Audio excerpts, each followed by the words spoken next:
Hi, I'm Bruce Coudrey from Benchmark Business Sales, and I'm here with Ian Salter. G'day, Ian. How are you? Good. Ian, I just wanted to ask you a couple of things about the sales process timeline and how that works and how you found it to work. Before we do that, how long have you been broking for? 14, 15 years. 14 years. So you would have sold Lots. hundreds of businesses. Yeah. In that time, and seen hundreds of transactions and dealt with lots of buyers and sellers and accountants and lawyers. Yep, sure. Seen deals go well and deals go badly. Yep, that's the nature of the beast. So the first thing I wanted to check with you or ask you about is the sales process timeline is a document that we use to sort of plan how the sales is going to go ahead. Yep.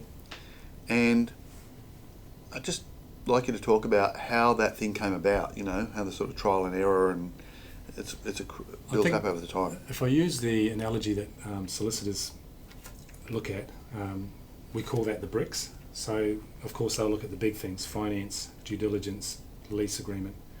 In the sales process timeline, as agents, we look at the mortar in between all that. It holds it all together. ATO registration, when to tell the staff, employee entitlements, all the tiny little nitty gritty that we call it when we get down to the final settlement date. And how that sales process timeline is activated is actually from the falling dates off the business contract. So once a contract's officiated and dated, those dates are pulled out of the contract and then they're lined up under responsibility column for the agent or the seller or the accountant or the buyer.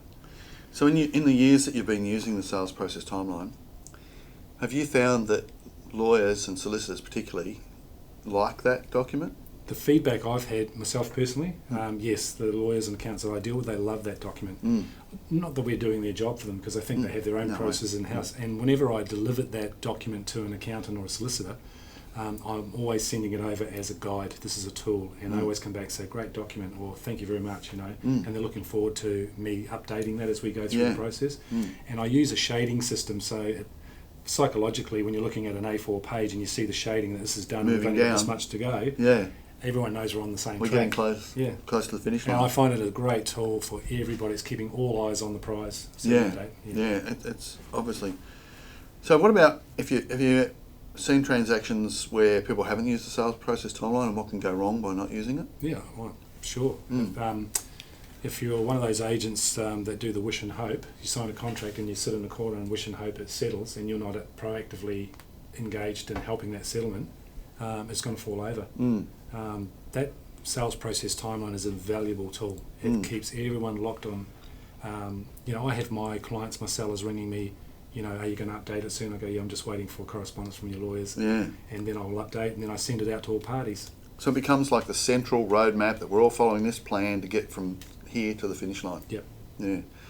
Do you find that it's a psychological thing as well, that having the ability to A, get people to all understand their responsibility, but B, get together and work on it as a team is important? Yeah, I think it is important. And like I said, I've had clients that refer to it. They're referring to our document.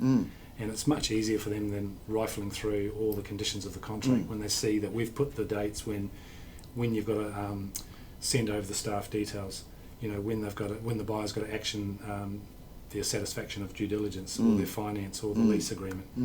All the dates are there. That's what's inside the contract. And it's just a quick glance, and we keep everyone on track. And when you say everyone, I've heard you say this before, how many people are involved in a sale? Well, I know in franchising, I counted one day, it's up to about 12.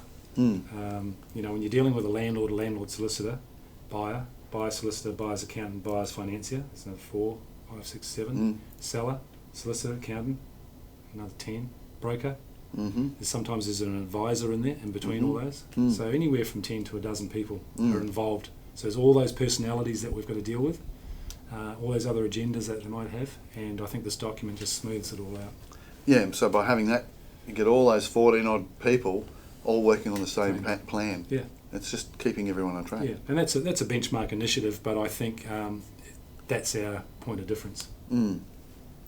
So one last thing, that's one of the point of differences that we've developed over the years through mistakes, and we keep adding to it and adding more layers, as you know. Yep.